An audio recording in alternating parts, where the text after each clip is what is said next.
Hello, everyone. Thank you for joining us. I'm really excited for today's webinar, Modern Data Architectures. This is the sixth presentation in our Evolving to Cloud Native webinar series. The content in each presentation in this series stands alone, but as a whole provides a roadmap to modernizing applications that can take advantage of the full power of cloud computing. Look out for a follow-up email after the presentation with links to the series page where you can view past and future presentations along with the webinar and slides from today. For this presentation, we have Aditya Muvavarapu, our Global Segment Leader for DevOps, and Dr. James Bland, Global Tech Lead for DevOps, who are longtime DevOps practitioners with a ton of experience helping AWS customers modernize their applications. Today, they'll be sharing some of that experience with you with a specific lens on data management and how to prevent silos and dependencies that slow innovation. If you have any questions during the presentation, please feel free to chat them into the Q&A panel. We won't get a chance to answer live Q&A today, but we will review them after the event and respond to them as many as we can. So without further delay, let's go ahead and get started with Aditya. Thank you, Aranita. Our goal is to deliver business value faster and stay competitive in the market. Modern applications center around separating and decoupling the monolith into smaller functional services or microservices that focus on one thing and do it well. Each microservice often has its own data store and can be deployed and scaled independently. They represent the real world where service boundaries are business boundaries. This also leads to an evolution of the teams by giving them autonomy to architect, develop, deploy, and maintain each microservice. Finally, you end up with the ability to make decisions really quickly because the decision only impacts individual services. Cloud-native microservices then take advantage of the cloud for elasticity, platform, and software services. After all, innovation requires change.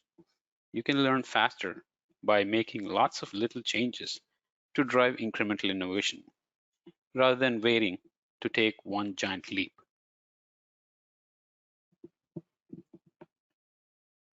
Modern applications were in a way born out of a necessity to drive and deliver small features to customers faster. While this directly addresses only the application architecture aspect, it now forces other teams to build and execute in a similar manner. In order to continuously deliver features, we need all cross-functional teams to operate as one team. Modern applications are pushing boundaries. Users are connected all the time and demand performance, scale, and availability. Users of today expect microsecond latency, access from mobile and IoT devices, and expect to connect from anywhere they happen to be. So what is cloud native? It's an evolving term. With all the software that's being built, it needs a place to run. And you also have to think about how these pieces fit together and cohesively work as a system. The CNCF definition states, cloud-native technologies empower organizations to build and run scalable applications in modern dynamic environments such as public, private, and hybrid clouds. This definition has to be broadly applied to everyone, and not everyone has same capabilities. We call this the lowest common denominator problem.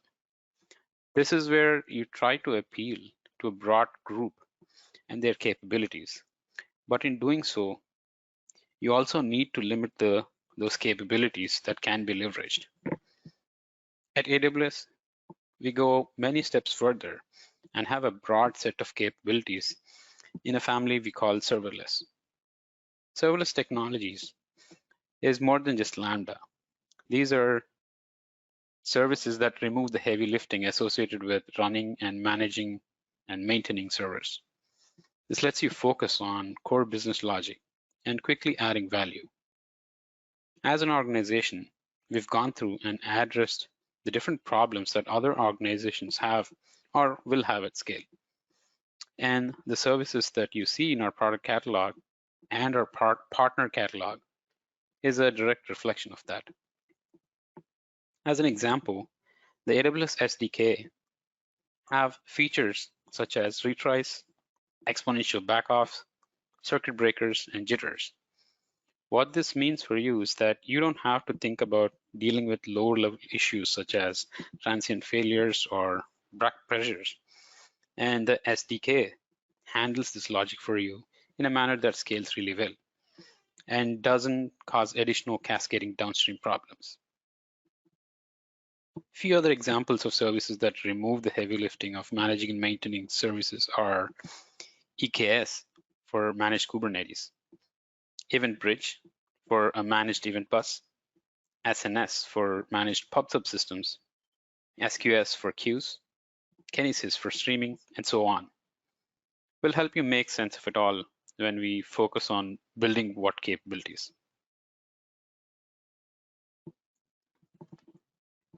We just talked about modern applications and why it's important to take a cloud native approach. But before we go on, I want to share with you something we have developed, which is the Cloud Native Journey Map. The map is your guide to the Cloud Native series, but more importantly, it's a mental model on how organizations typically evolve their cloud native understanding. As an organization or team moves from stage to stage, you're gaining capabilities that make releasing new features and functionality faster, better, and cheaper. Today, we're going to dive a bit deeper into the topic of modern data management.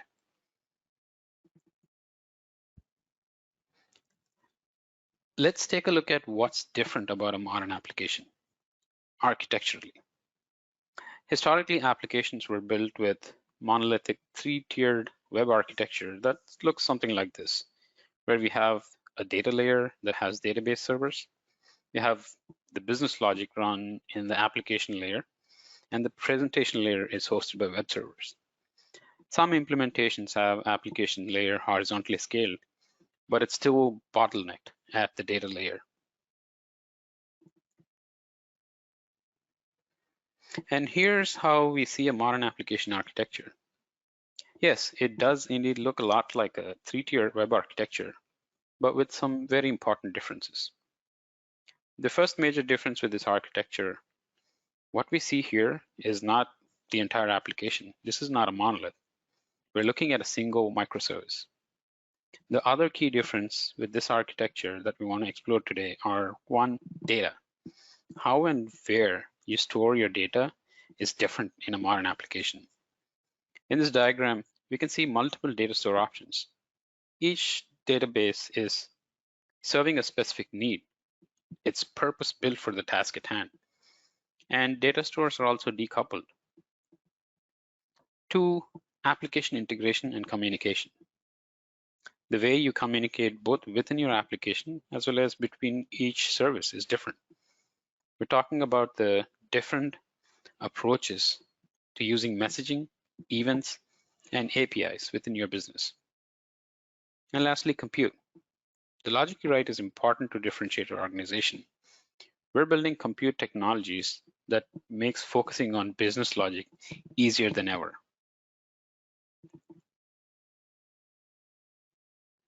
Our customers run tens, hundreds, or even thousands of microservices, which improve their scalability and fault tolerance. Usually, microservices communicate via a well-defined API, and many customers start the process of refactoring by wrapping their application with an API. I want to go back to the point I made earlier. How and where you store your data is different in a modern application. Each database is serving a specific need.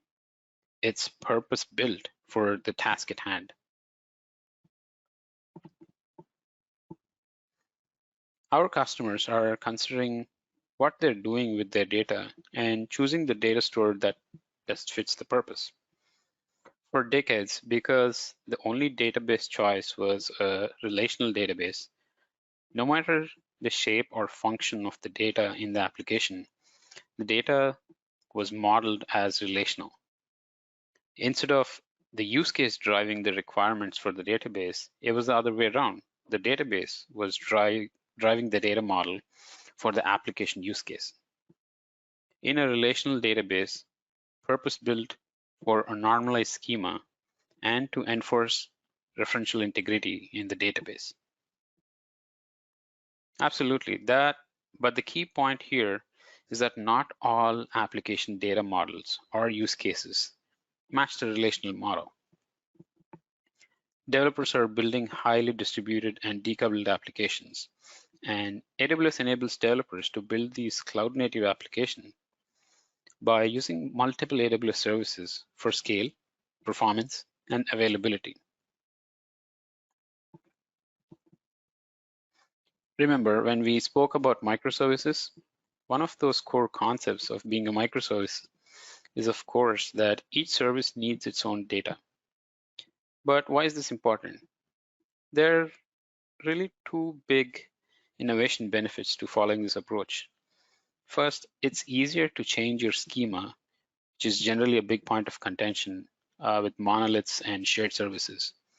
When you can independently own and change your schema, the encapsulation lets you evolve your service without breaking the service contracts. The second important point is that each data store can scale independently, meaning that one service may have a small database and another a very large one. But each service can optimize its scale for performance and cost.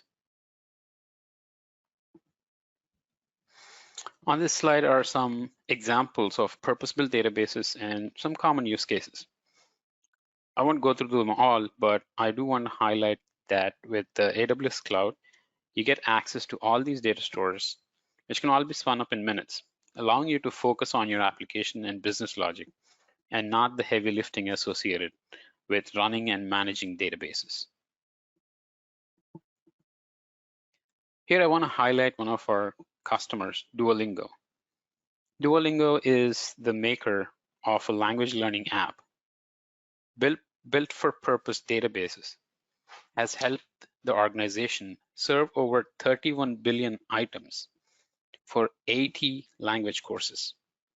The primary data store is DynamoDB, which stores personalization for their customers, Elastic Cache for in-memory access to common words and phrases, and Amazon Aurora to maintain user data.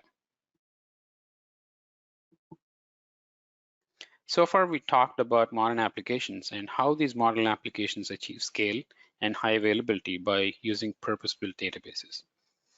I want to talk about a specific family of databases called NoSQL. NoSQL stands for not only SQL. NoSQL databases are non-tabular databases and store data differently than relational tables. NoSQL databases come in a variety of types based on their data model. The main types are document, key value, wide column, and graph. They provide flexible schemas and scale easily with large amounts of data and high user load. A couple of examples. Amazon DynamoDB is a key value, fully managed data store, and MongoDB is a document database. Previously, before cloud, we were stuck with a single three-tier application. The database that we had were our relational database management systems. This database was responsible for everything. Just to highlight a few common operations this single database was responsible for. One, as companies start out, the database is responsible for transactional CRUD-based queries like get user or update order status. We call these operations OLTP, or online transaction processing. 2, as the systems grew, our queries grew to match the complexity of the systems we needed. We would join multiple tables and write queries with nested inner joins. And 3, if we needed something simple as a basic key value store with hundreds of thousands of entries, the database had also handled this load. And finally, once the company needs to write reports, the database was also responsible for running long-running analytical style queries, which would impact the available resources on the database while the database was serving customer traffic. This load can lead to downtime, loss of availability, and inefficient resource use, meaning this is not a scalable approach.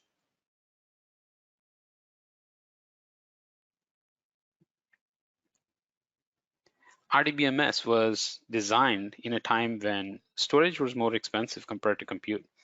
So SQL and RDBMS has evolved around normalization where storage is minimized.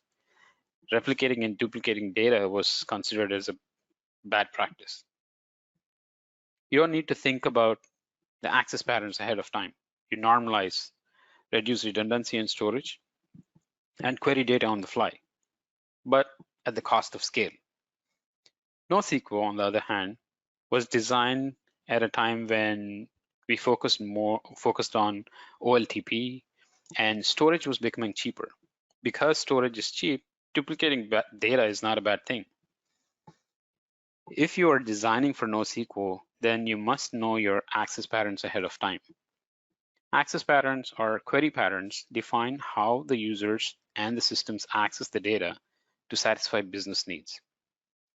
Using SQL means you don't need to know this access pattern ahead of time. 90% of applications we write are written to support common business processes, which represent OLTP or online transaction processing applications. So it's actually one of the most relevant technologies you can learn as a developer today. When we talk about NoSQL, it's important to understand it's not good for everything. It is good for certain class of applications. Those applications have repeatable access patterns. In case of a relational database, the ad hoc engine gives some flexibility. If I don't understand how I'm going to access data, then it would be very beneficial for me to have an ad hoc query engine. And that's really suitable for OLAP or online analytics processing type workloads.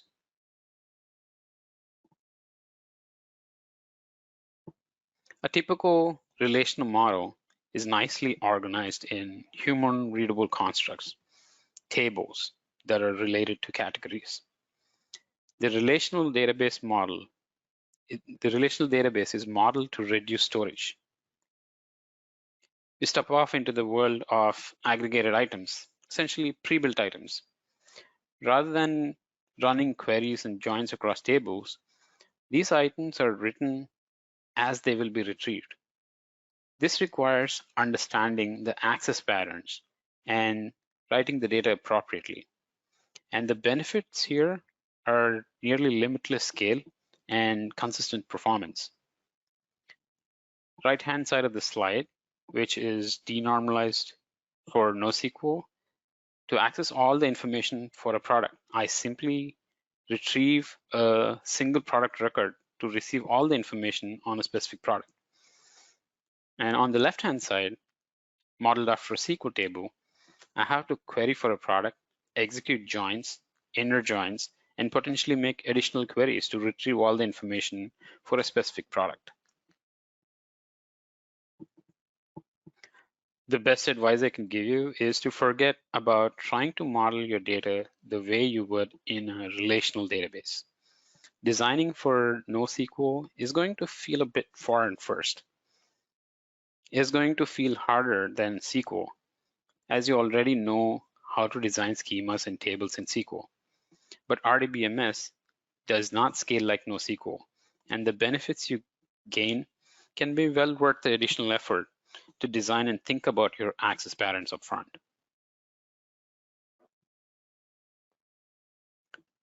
This process can be hard. You have to forget your experience with relational databases and relational table data mapping. Forget normalization. Replicating and duplicating data is okay. You don't have joins. Forget the idea of one entity type per table. What does this mean? You might have a table that has different types of entities in your entity relationship diagram in the same table. And we make sense of it by querying it in a different way to get different views. An example in NoSQL is you may have a single table where all your data for a user profile is in a single record. So you can return that record and all its associated information with a single query for retrieval.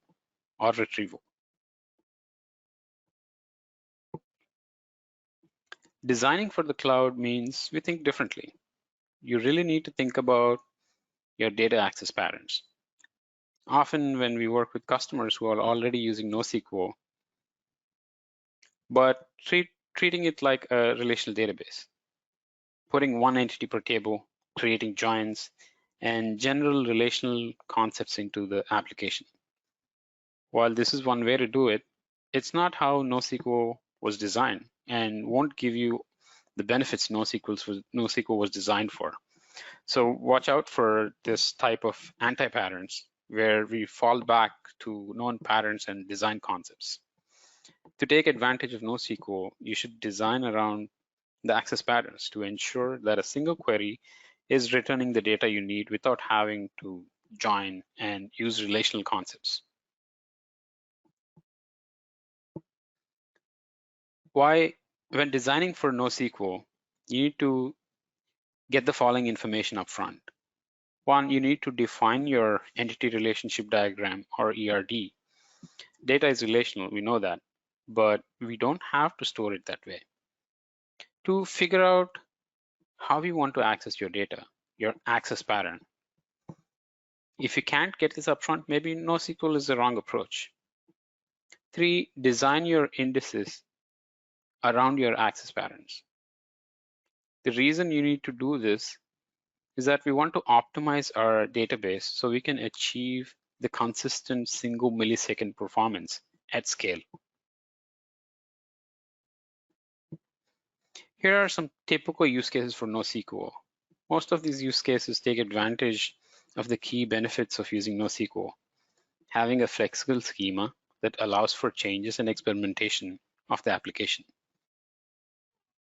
Built for cloud scale, NoSQL databases can scale nearly infinite without impacting performance. Additionally, data models for NoSQL in JSON are natural for developers as the data is similar to code. The use cases are not limited to what's on the screen, but these are just some examples that take advantage of NoSQL's scale and flexibility as a data store. We just covered NoSQL and the benefits of scale and flexibility. Now let's talk about data democracy. Data democracy does not mean every employee needs to have access to every bit of data that an organization has. Instead, it's an ongoing process of enabling everybody in an organization, irrespective of their technical know-hows, to work with data comfortably, to feel confident talking about it, and as a result, making data-informed decisions and build customer experience powered by data. One of the key issues that data democracy addresses is data silos. A data silo is a repository of data that's controlled by one single department or a unit and isolated from the rest of the organization. Data silos tend to arise naturally in large organizations because departments often have their own goals, priorities, and budgets. But any organization can end up with a data silo if not intentional about addressing it. Some ways to break down data silos and connect data assets include data integration. which usually involves extracting siloed data and loading into a target system or app.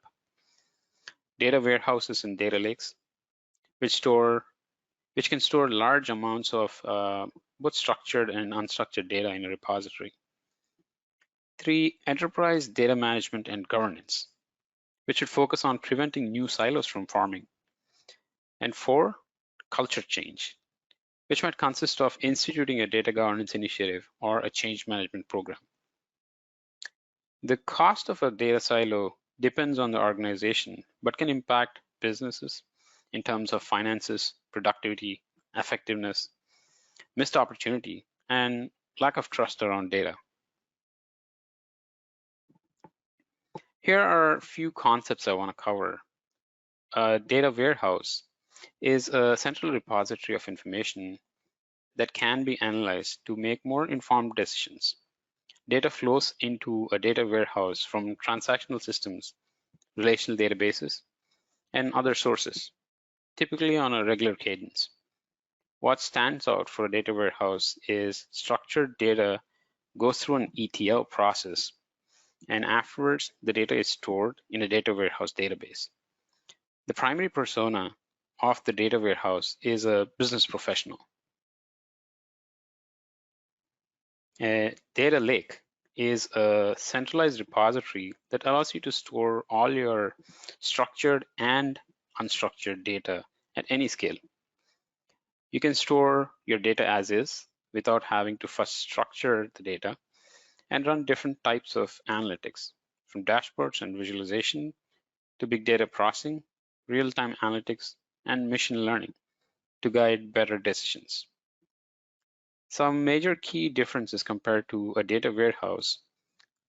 A data lake has semi-structured and unstructured data in addition to a data warehouse.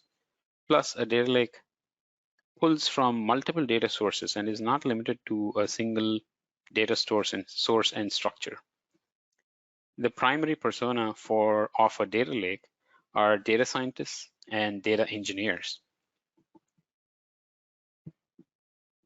A data lakehouse brings in the best of both the data warehouse and a data lake, providing reliability and structure present in a data warehouse with scalability and agility of a data lake. Lakehouse combines the flexibility, cost efficiency, and scale of data lakes with the data management and asset transactions of data warehouse, enabling businesses intelligence and machine learning on all data. Lakehouse brings different organizational personas together onto one platform. The persona of a data lakehouse are data scientists, data engineers, data teams, business professionals, and software developers. We just learned about the definitions, but why do you need a lakehouse? Some of the key points are: 1, lack of data agility and model reproducibility makes it challenging to meet the requirements unique to businesses. A lakehouse simplifies the complexity of reporting, risk management, and compliance by securely streamlining the acquisition, processing, and transmission of data. 2, data silos prevent a complete view of customer behavior, opportunities, and the insights needed for personalization at scale. Lakehouses unify a variety of data, enabling personalized experiences that drive opportunity and customer satisfaction. 3, vendor lock-in and disjointed tools hinder the ability to do real-time analytics that drive and democratize smarter business decisions. Lakehouses allow for rapid ingestion of all your data sources at scale to make better investment decisions, quickly detect new fraud patterns, and bring real-time capabilities to risk management practices. And lastly, legacy technologies can't harness customer insights from fast-growing unstructured and alternative data sets, and don't offer open data sharing capabilities.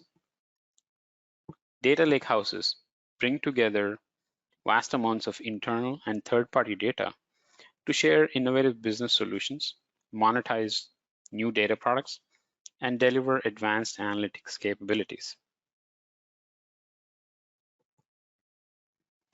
We just talked about data lakehouses and the capabilities that can give your business an edge. Now we're going to shift focus a little and talk about DevOps for databases. To level set, DevOps is a combination of culture, practice, tools that increase an organization's ability to deliver application and services at high velocity. In most DevOps implementations, data is often an afterthought. So let's talk about a few DevOps capabilities for database that can help bring it back into the spotlight. The first capability I want to talk about is CI/CD for database. It is the rapid integration of database schema and logic changes into application development efforts and to provide immediate feedback to developers or on any issues that arise. And database continuous delivery produces releasable database code. In short, incremental cycles. CI/CD for database uses DevOps tools such as Jenkins, CircleCI, AWS Code Pipeline, and layer in database-specific tooling that allow for database changes to follow the same development workflow that software engineers and teams are already familiar with. In this example, Liquibase is layered in to provide lifecycle capabilities for databases. Some of the benefits of using Liquibase include version control database schema changes, branching and merging of database changes, which allow for teams of developers to work simultaneously on database changes, and easy rollback of changes, as well as fix forward. The second capability I want to talk about is backup and disaster recovery. The database is a very critical system for most applications and needs to be very resilient. Organization needs to have a clear process and practice for database backup and disaster recovery. Mature DevOps implementation practice game days and chaos engineering to make sure backup and DR work as expected without causing any downtime. The third capability I want to talk about is test data management. Continuous integration, continuous delivery, and continuous deployment all depend on strong test automation. And for the test automation to be reliable and complete, teams need access to quality and complete data sets. Happy path testing is straightforward and often doesn't require extensive amounts of data. But for continuous integration, continuous delivery, and continuous deployment to work effectively, the tests need to be complete, verifying all scenarios and edge cases, which is not possible unless you have access to production scale data.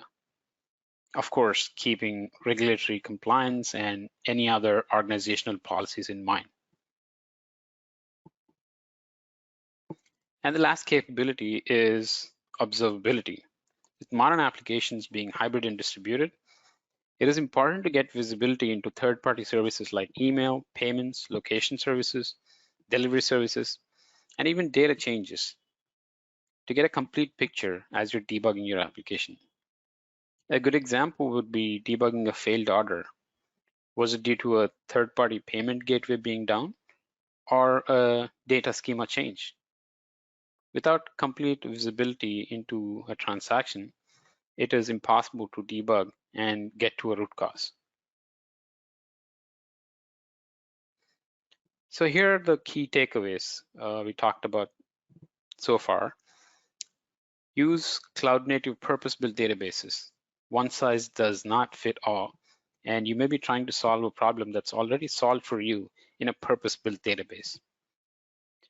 NoSQL does not mean non-relational relationships. Relationships are accessed and modeled differently than SQL. You will need to model data differently in NoSQL. So forget what you know about RDBMS. Think about your access patterns when modeling. NoSQL can be a great fit for online transaction processing, where databases are read, written, and updated frequently. And data democracy. Data lakehouses gives you the flexibility, cost efficiency, and scale of data lakes with the data management and asset transactions of a data warehouse. Plus, lakehouses are designed for most org personas, further democratizing the data. Finally, we talked about DevOps for database, where we highlighted 4 key capabilities you want to build. CI/CD for database changes using tools like Liquibase, backup and DR to make sure you're resilient and applications are built to handle failures. Test data management, which is key to achieving continuous deployment where there is no manual intervention to deploy to production. And finally, observability, where we need metrics, events, logs, and traces across all systems, including databases, for complete root cause analysis when debugging issues. So at AWS, we've been long believers in enabling builders to use the right tool for the job. And when you choose AWS as a strategic cloud partner, you're provided with choice. AWS Marketplace is a cloud marketplace that makes it easy to find, try, and acquire the tools you need to build cloud native. It has more than 12,000 products from over 2,000 independent software vendors listed in AWS Marketplace, many of which you can try for free, and if you decide to use, will be billed through your AWS account. Throughout this webinar series, we'll introduce you to a number of key tools, a sample of which is shown here in alignment to the cloud native journey. At this stage in your cloud native journey, you'll need 3 components.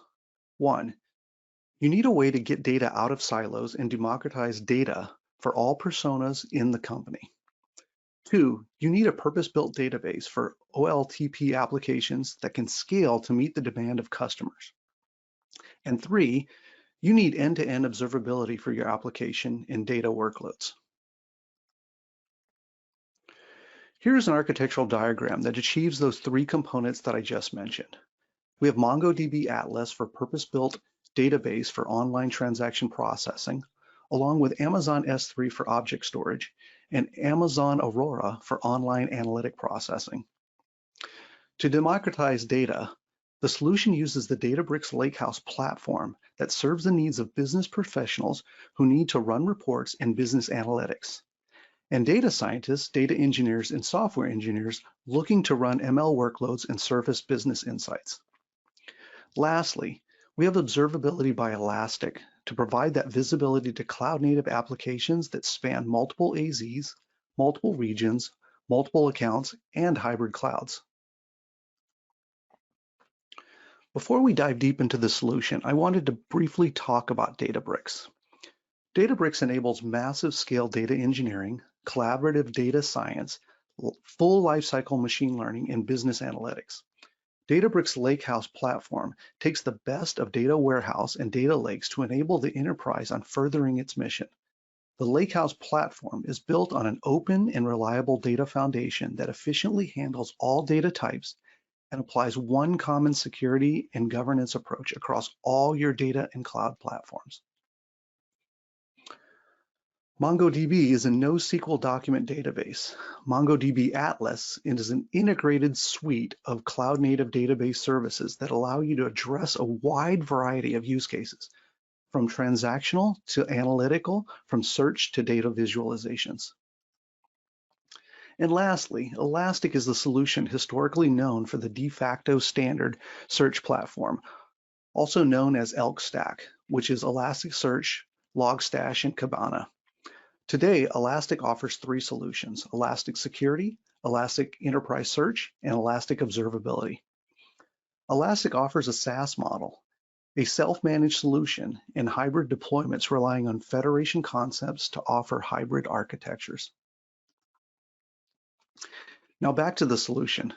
So an engineer would check in a database change, also known as a migration, into a Git repository. The recommended format for Liquibase is XML, as this format is database agnostic. The change triggers a DevOps pipeline that reads in the XML, creates the change set, executes the change, and tests the database changes. If the change passes the test, the change is promoted and the environment database is updated. If a change fails, the database change is rolled back and a notification is sent to the engineer. Because Liquibase maintains a history and a sequence of changes, besides production databases, Liquibase is a good use case for standing up databases for sandbox and temporary environments. The solution for NoSQL purpose-built document database is provided by MongoDB Atlas. MongoDB Atlas is a SaaS solution, and connecting this to your AWS account is pretty straightforward. In this example, an AWS Direct Connect is used to connect an on-premise environment to a MongoDB Atlas cluster. The cluster is distributed to multiple locations to provide scalability and availability. MongoDB takes care of managing and maintaining the infrastructure, and you focus on building the business logic in the application. MongoDB's document model naturally maps to objects in code. It eliminates requirements to use ORMs and breaks down complex interdependencies between developer and DBA teams. You can represent data of any structure. Each document can contain different fields, and the schema can be modified at any time. It's strongly typed for ease of processing with over 20 binary encoded JSON data types. The example on this slide shows the relational model on the left and a document model on the right. Notice that all the information contained on the left side is also on the right side, which highlights the simplicity of having all information contained in a single JSON object. It's also easier to read and reason about, and one doesn't have to understand the complex tabular relationships.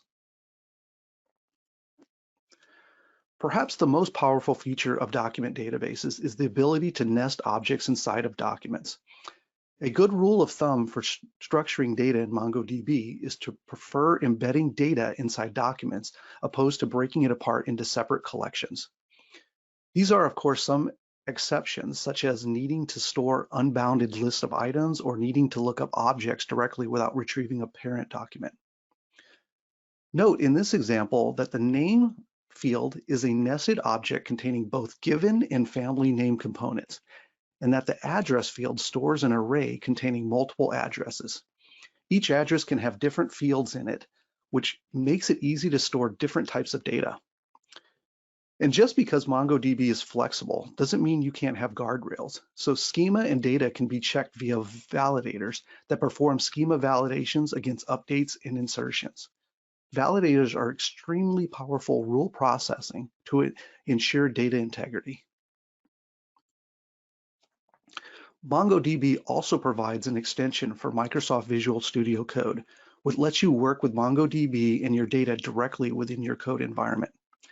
You can use MongoDB for Visual Studio Code to explore MongoDB data, prototype queries and run MongoDB commands, and create a shared tiered Atlas cluster using a Terraform template.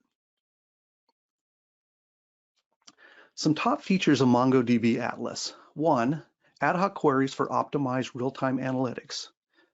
You might have noticed that earlier we talked about NoSQL for online transaction processing. Well, MongoDB does that as well as online analytics processing. Indexing for better query executions. Mongo indices can be created on demand to accommodate real-time, ever-changing query patterns and application requirements. They can also be declared on any field within any of your documents, including those nested within arrays. 3, replication for better data availability and stability. When your data only resides in a single database, it is exposed to multiple potential points of failure, such as server crash, service interruptions, or even good old hardware failure. Any of these events would make accessing your data nearly impossible. Replication also allows you to sidestep these vulnerabilities by deploying multiple servers for disaster recovery and backup. Horizontal scaling across multiple servers that house the same data means greatly increased data availability and stability. Sharding is the process of splitting larger data sets across multiple distributed collections. This helps the database distribute and better execute queries. Sharding in MongoDB allows for much greater horizontal scalability. 5th, via horizontal scaling features like replication and sharding, MongoDB supports large-scale load balancing. The platform can handle multiple concurrent reads and writes requests for the same data with best-in-class concurrency control and locking protocols that ensure data consistency. There's no need to add an external load balancer. MongoDB ensures that each and every user has a consistent view and quality experience with the data that they need.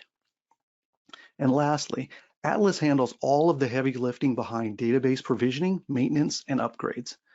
Select the cluster configuration you want using the UI or API and deploy a new cluster or update an existing cluster in minutes. Security patches and minor version upgrades are automatically applied, and all updates occur in a rolling fashion across your deployment to reduce performance impact to your applications. And if a node happens to go down, Atlas immediately elects a new primary and restores or replaces the offline node to ensure continuous availability.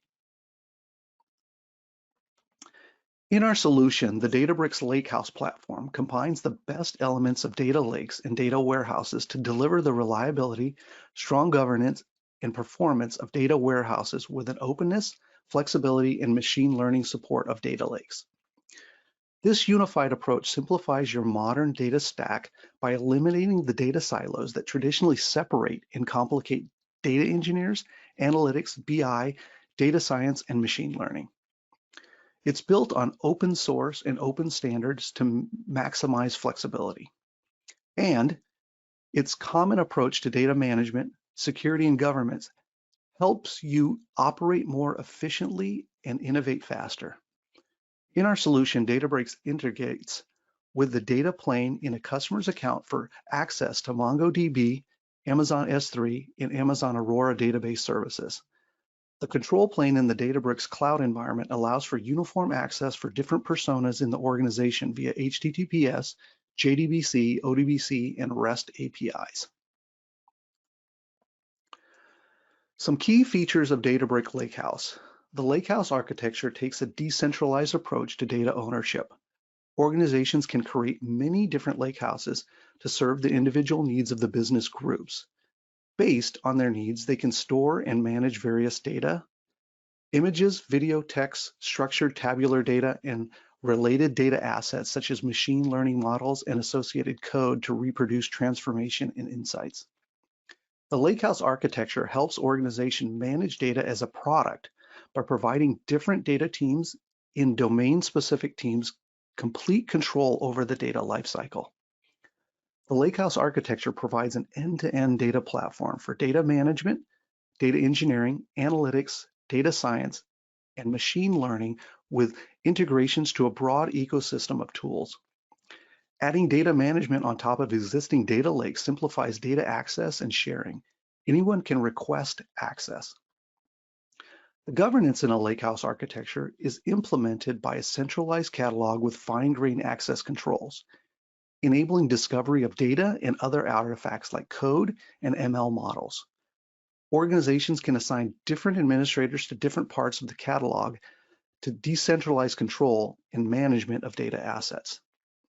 This approach of a centralized catalog with federated control preserves the independence and agility of the local domain-specific teams while ensuring data assets reuse across these teams and enforcing a common security and governance model.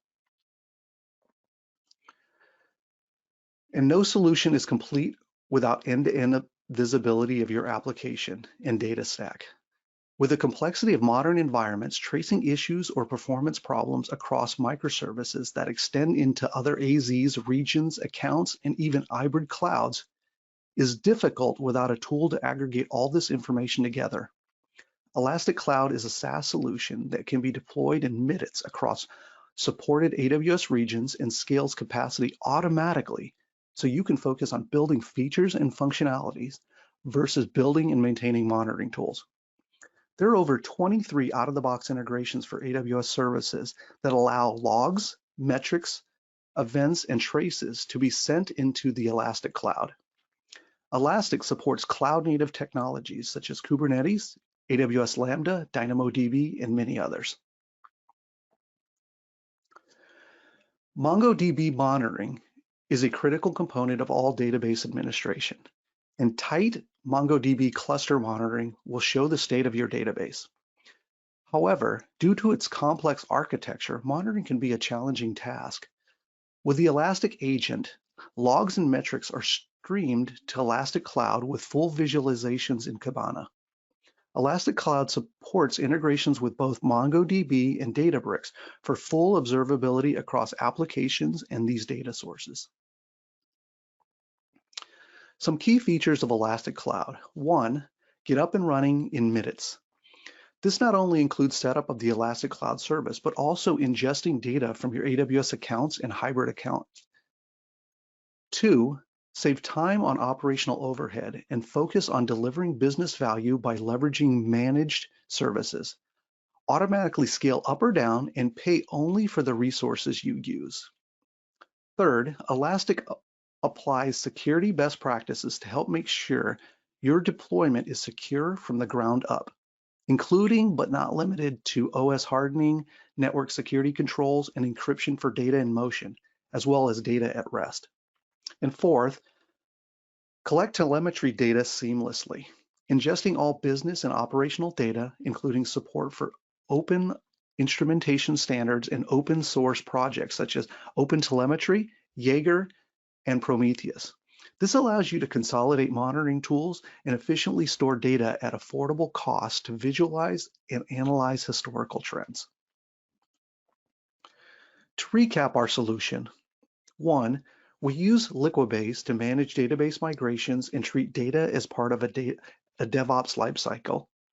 2, we leverage the capabilities of MongoDB for NoSQL document storage that can scale to handle performance and availability requirements of the most demanding cloud-native applications. 3, we use Databricks Lakehouse platform to break down data silos and put information into the hand of all practitioners. And 4, we use Elastic Cloud Observability to bring together metrics, events, logs, and traces into one place to visualize and turn data into actions. The last point is that all these services are SaaS offerings on AWS to abstract away the heavy lifting of managing and maintaining servers and infrastructure. Databricks Lakehouse, MongoDB Atlas, and Elastic Cloud can be used together along with AWS to build the foundation for establishing a well-engineered approach to modern data architecture, and establishing these capabilities can provide a strong foundation for continuing to advance through your cloud-native journey. You can visit the AWS Marketplace website to find and get started with all the tools we've reviewed today.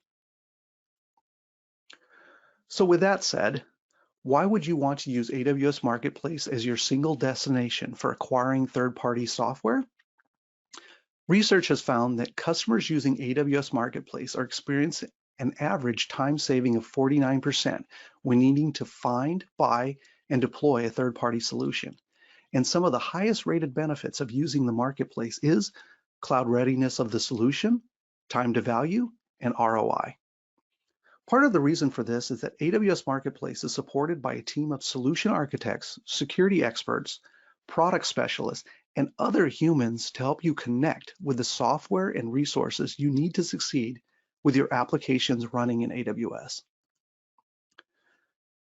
You can visit aws.amazon.com/marketplace to find, try, and buy software with flexible pricing and multiple deployment options to support your use cases. And the final takeaways and information I'd like to leave you with today are: 1, visit the Marketplace website to learn more about DevOps and cloud-native tools to support your AWS applications.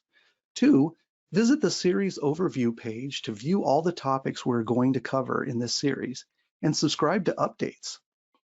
And finally, continue your journey to cloud native by registering now for the next webinar. Thank you, James and Aditya, for that great presentation. I'd like to thank everyone who took the time to register and attend today. We hope you took away some insights that will help you with your current projects. As you close the event, you'll see a link to do a quick survey to let us know what you thought of the event. We really appreciate any feedback from you that we can use to improve future presentations. Have a great day, and we'll see you on the next webinar. Goodbye.